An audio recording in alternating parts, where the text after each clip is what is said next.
നമസ്കാരം. ടോഷ്മാസ് കിച്ചൻ്റെ പുതിയൊരു എപ്പിസോഡിലേക്ക് എല്ലാവർക്കും സ്വാഗതം.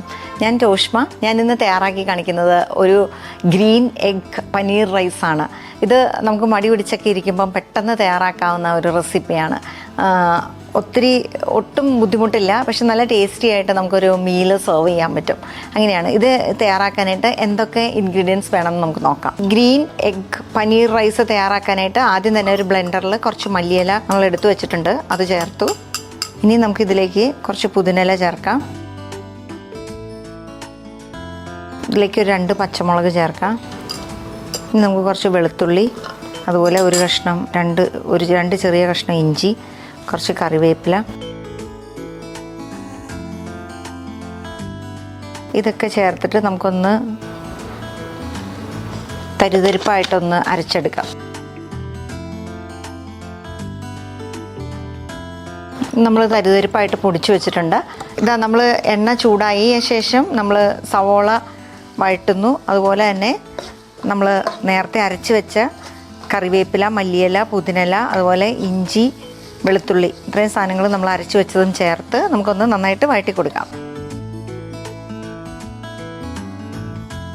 ഇത് വഴന്നിട്ടുണ്ട്. നമുക്കിനി ഇതിലേക്ക് ഒരു 200 ഗ്രാം പനീർ ചേർത്ത് കൊടുക്കാം.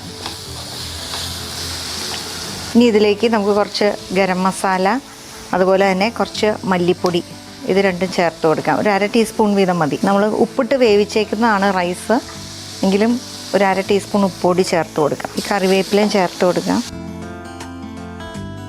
ഒരു 5 മിനിറ്റ് ഒന്ന് മൂടി വെച്ച് ഈ പനീറൊന്ന് നമുക്ക് വേവിച്ചെടുക്കാം.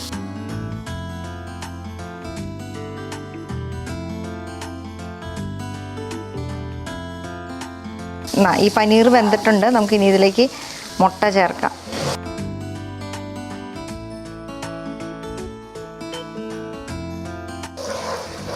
ഇനി അതിൻ്റെ കൂടെ തന്നെ നമ്മൾ വേവിച്ച് വെച്ചേക്കുന്ന ബസ്മതി റൈസ് ഉണ്ട്. ഇത് 2 കപ്പ് ബസ്മതി റൈസ് വേവിച്ച് വെച്ചേക്കുന്നതാണ്. ഇതും ചേർത്ത് കൊടുക്കാം, കട്ടയില്ലാതെ.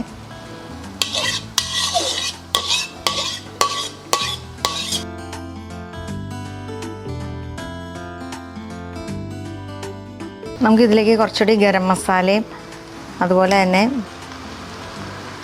മല്ലിപ്പൊടിയും ചേർത്ത് കൊടുക്കാം.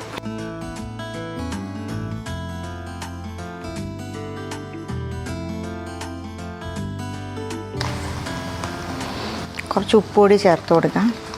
ഉപ്പ് കുറവാണ്.